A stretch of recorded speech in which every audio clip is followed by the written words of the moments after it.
Hey, what's up, everyone? Pat here from Crystal Tower Games. Just wanted to talk about Wizards' response to the Commander banning last week. But before I get into that, what I wanted to say a big thank you for everybody who subscribed to the channel. We've reached over 100 views. Not 100 views, sorry, 100 subscribers. Um, and because of that, we're going to be giving away a $20 gift card to TCG Player. The details of that are in the Digimon box opening that we're uploading today, October 3rd, I think.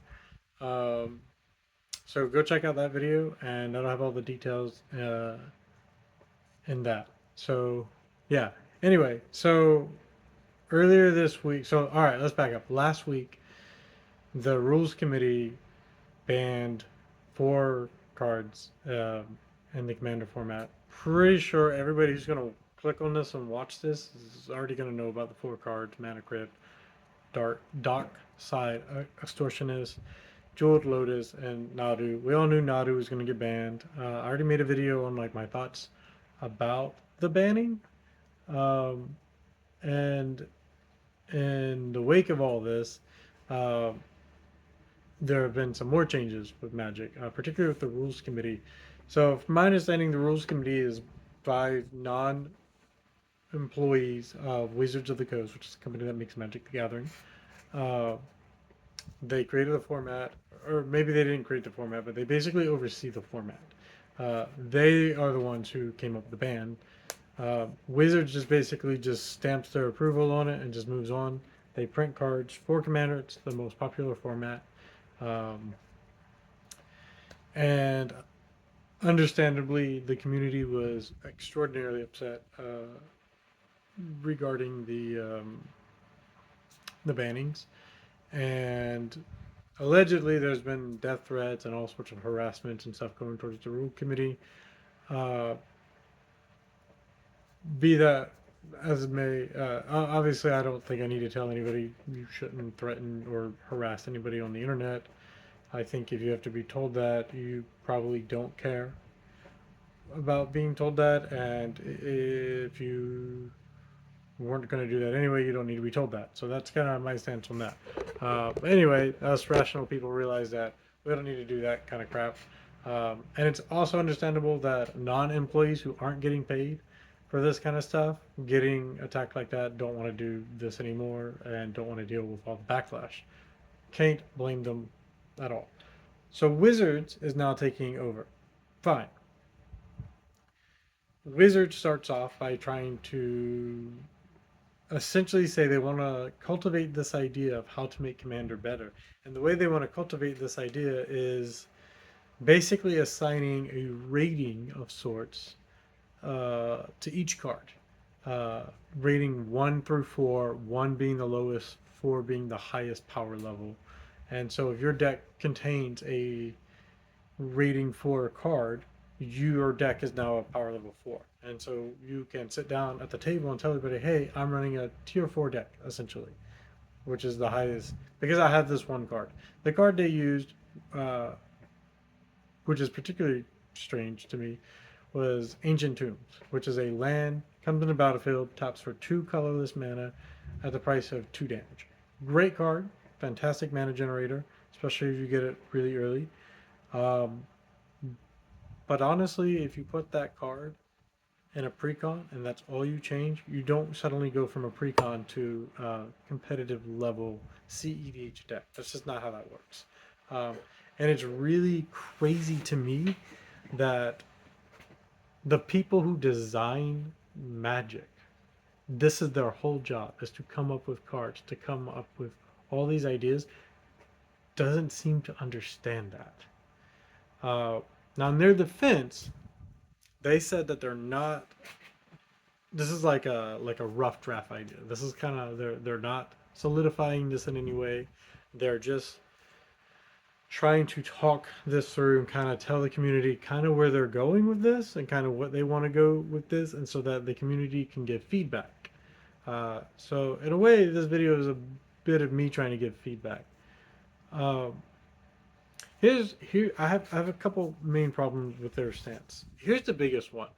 What they're trying to do is essentially do a rule zero. And if you don't know what that means, rule zero is basically when you sit down for Commander game, you talk to all the people you're about to play with and say, hey, what kind of game do y'all want to play? Do you want to play the highest level of Magic possible? I'm talking the most powerful cards. I'm trying to win turn one, if possible, turn zero.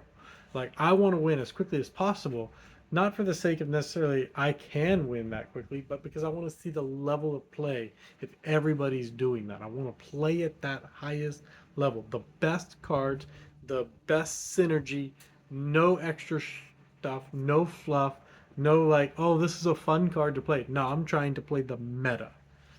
And you have everything from that all the way down to I just threw what cards I had together and I showed up. Now, obviously, if you're the latter and you fight the former is going to win 100% of the time. That's just how it is. Um, and that's not fun in a multiplayer game when one person has a really strong deck, one person has kind of this hob card that they threw together, and then two other guys are playing somewhat uh, synergized decks. That's not a fun game. The CEDH player is going to just steamroll everybody. The guy who just got a bunch of cards together is not going to have fun. So people have been trying to figure out how to fix that since pretty much the early days of Commander. Uh, and Wizards is now trying to basically officiate a Rule Zero conversation without calling it Rule Zero because apparently this idea has some negative connotations in the community. And I think what I can understand, or what I gathered rather, the reason that is because um, people have different ideas of what a power level is. So if I say, oh, my deck's a power level 7, that seems arbitrary. There's no scientific or mathematical formula to say that I'm a 7. So my 7 might be your 4 and or your 10, and that creates more confusion, not less. Uh, Here's where I think Wizards is really going to mess this up, though. If they keep going in the direction that they're currently going, a card does not change the power level of your deck. The synergy of your cards certainly do. Uh, a card being good doesn't change the power level of your deck. Put a Black Lotus in a precon. Black Lotus, arguably one of the best cards in Magic, if not the best, would be amazing in a precon. It will elevate that precon amazingly. It'll be awesome if you draw it. But let's say you do draw it and you're playing against a CEDH player. It doesn't matter. He's still going to win. His deck is just synergized better. There's no fat. You got one really good card. Doesn't make it a tier 1 deck. I'm using old CDH language. It's tier 4 being the highest is just, it's so backwards compared to everything in video games and card games. So I don't even want to go down that road with them. Uh, Here's a better metric, I think. And I've been meaning to do a video on this prior to doing deck tech videos for Commander. So I guess this will be like a small introduction, and then we'll eventually get an actual video dedicated to this. The speed at which you can win consistently, uninterrupted, is the most, in my opinion, viable way to determine the power level of your deck. For instance, before the banning, I was building a Narset Enlightened Master deck. I consistently can win turn 4, uninterrupted. Now, obviously, if you counter this spell or you get rid of Narset or whatever, obviously that slows me down. But I can't plan for that in a controlled environment. What I can do is say uninterrupted. I can consistently win on this turn, and that should be the metric we use to determine the power of a deck, because it's the only thing that I know of. I'm open to other people coming up with different ideas, but it's the only metric I know of that you can play test to your heart's content, and you can mathematically and scientifically evaluate the power of your deck. And I bet if we made that the metric as a community, some of you nerds out there would be able to put together some sort of simulator where you could just throw your deck list into the simulator, click simulate 100 games, and it will tell you consistently when you're when your deck could win, or at least if not win, get to a point where nobody else could win. So I guess that would be the one caveat. So the power level of your deck, what turn uninterrupted you can win on, or at what turn you put your opponents in, there's no way in hell they can win now. So you're gonna win. For instance, if you lock down the board to where there's a cool knowledge pool combo with like Teferi. If you lock down the board in such a way to where they can never cast a spell again, and you are the only one who can, and their board state doesn't allow them to defeat that in any way, you won. It doesn't matter if it's going to take 100,000 more turns. You still won. Yeah. So that to me is a better metric um, to determine the power level of your deck.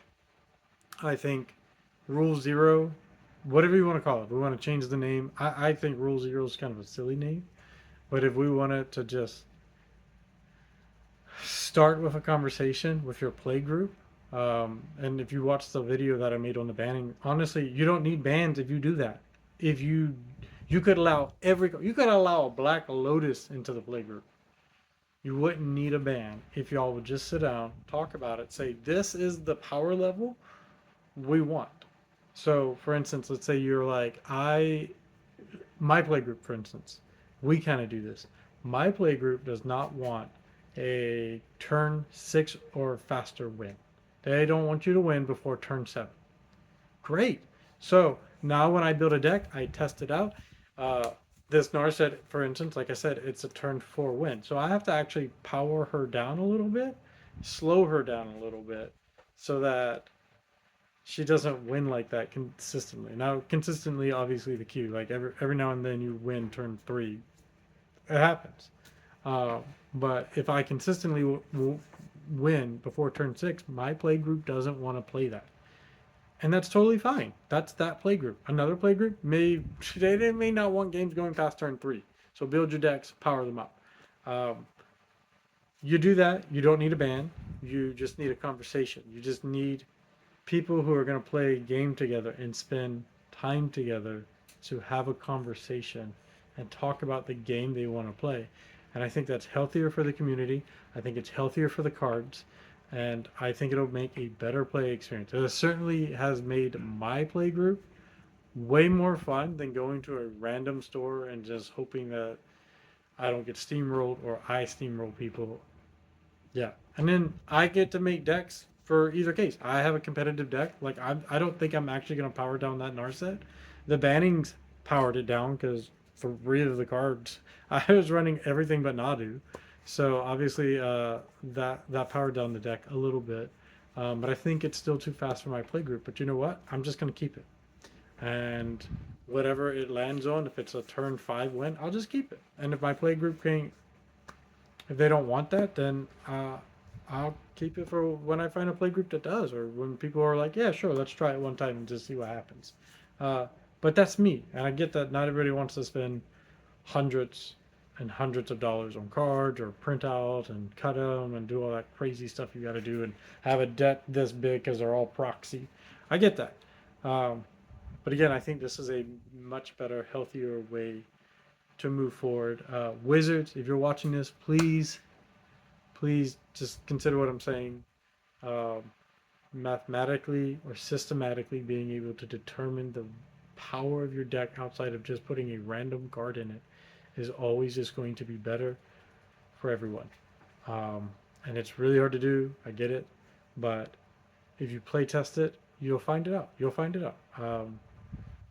In fact, if you put your deck list in the Mox field, you can simulate your deck and you can just play test it right there. You don't even have to like pull out all your cards and like get all of it ready. You can just simulate it right there, and if it's too powerful, you can go edit your deck and then fine tune it, and then bam, there you go.